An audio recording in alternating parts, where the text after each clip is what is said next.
Hey, what's going on everybody? Today I'm going to show you how to make some delicious potato gnocchi from scratch with just a hint of Parmesan cheese. Alright, so let's get started with the recipe.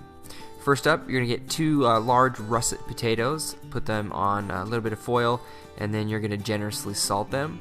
Cover them with the foil, and then you're going to throw these into a 375-degree oven for an hour and a half.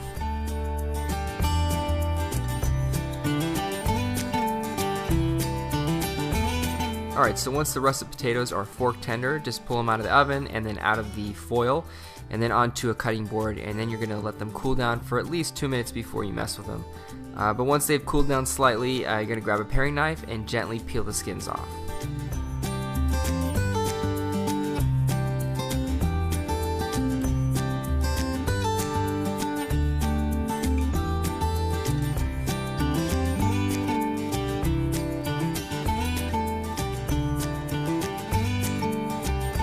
Once you're done peeling the russet potatoes, you're going to grab a large mesh strainer or just a simple pasta strainer and start pushing the potatoes through that strainer and essentially just making your potato flour for the gnocchi.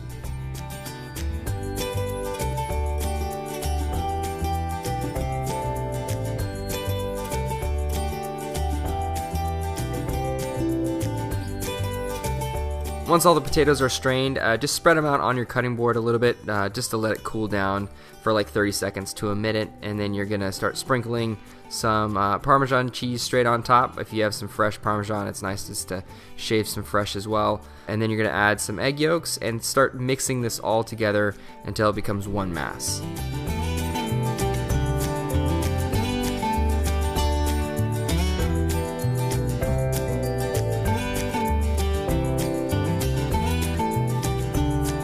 Next, you're going to want to start adding all-purpose flour to the potato dough.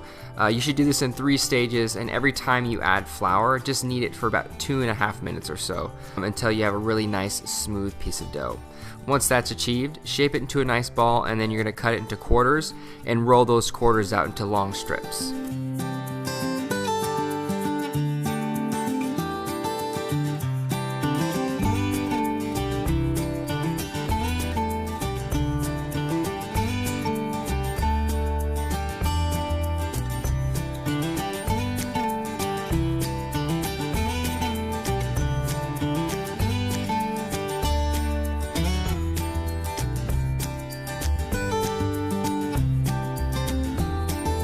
Once you're done rolling out the gnocchi pasta, you're just going to simply cut them into even little pillows as best as you can. And if you want to be a real perfectionist, you're going to grab a gnocchi board, roll each of those little pillows into a small ball, and then gently press them down the gnocchi board. If you don't have one of these fancy little boards, you can grab a fork and just run the pasta straight down the tines of the fork, and it will achieve the same exact results.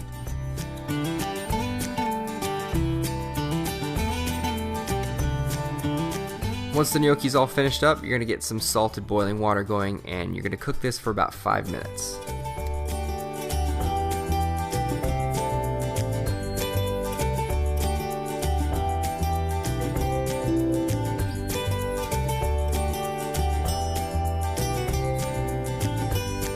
While the gnocchi's just finishing up cooking in the boiling water, you're going to get a large non-stick saute pan on high heat, add a few knobs of butter to it, and then once the gnocchi's done, you're just going to transfer that to the non-stick pan and give this a really good saute. Make sure they're nice and golden brown and have that little bit of crispy crust on the outside. Here I'm just going to garnish it with a little bit of freshly chopped parsley, some pine nuts, and some fresh squeezed lemon juice just to give it a nice little citrus touch. I'm also just going to add a little bit of salt and pepper and then plate this up.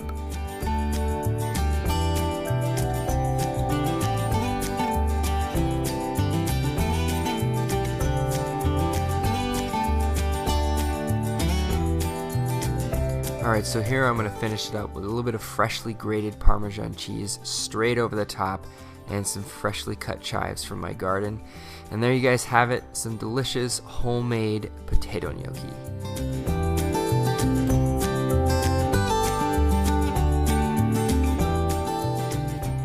What's up guys? Hopefully you enjoyed my gnocchi tutorial. I love gnocchi. It's nice, these little pillows of joy. This is the moment where I'm going to taste my food, tell you guys how I did, run you through the flavors and all that good stuff. So let me dig in.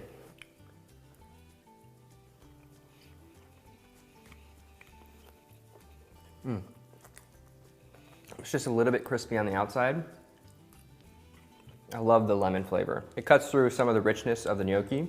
The texture of the gnocchi is really, really tender. It's not gummy at all. If you make the gnocchi just a little bit smaller, it makes it a little bit easier to eat. It's a little bit more refreshing. This is really, really close to like an ideal gnocchi size. But next time I make it, I'll probably make it just a little bit smaller. So it's just a little bit more refreshing. You get more sauce and all that good stuff, but it's killer.